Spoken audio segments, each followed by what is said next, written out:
মাত্রই উপস্থিত হয়েছেন ফারহানা চৌধুরী বেবি, দেশ বরেণ্য নৃত্যশিল্পী ও নৃত্য পরিচালক। আপনাদের সবাইকে মঞ্চে আসবার জন্য বিনীত অনুরোধ করছি। আমরা তাকে নৃত্যগুরু সম্মাননা প্রদান করে সম্মান প্রদান করতে চাই। ফারহানা চৌধুরী বেবি, দেশ বরেণ্য নৃত্যশিল্পী ও নৃত্য পরিচালক।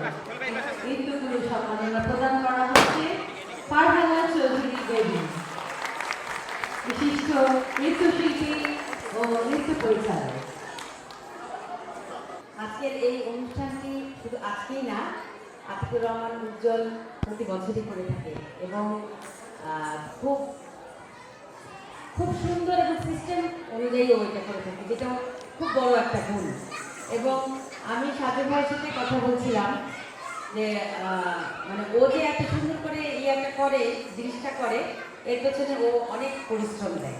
এবং একটা কথা তো আছেই যে পরিশ্রম সফলতার মূল মন্ত্র, এইটাই আমরা জানি। তো পরিশ্রম করলে অটোমেটিকলি এটা সফল হবেই এবং ও এগিয়ে যাবে।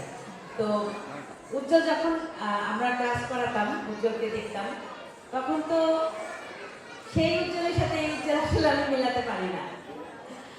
তোমাকে অনেক অনেক ধন্যবাদ উজ্জ্বল, তুমি সবসময় খুব বড় করে অনুষ্ঠান করো এবং আজকে যে তোমার এই গুরুদেরকে সম্মান দিয়েছো, এটা অনেক বড় একটি ব্যাপার। এবং এটার প্রতিদান তুমিও বলে ভবিষ্যতে দেখে তোমাকেও অনেক সম্মানিত হতে হবে সবার কাছে।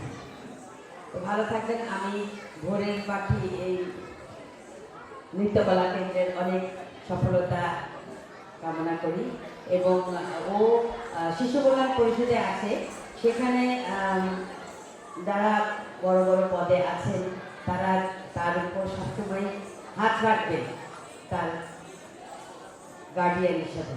তো দেখবেন সে এগিয়ে যাবে এবং ভালো ভালো কাজ সামনে দিকে নিয়ে আসবে। ধন্যবাদ।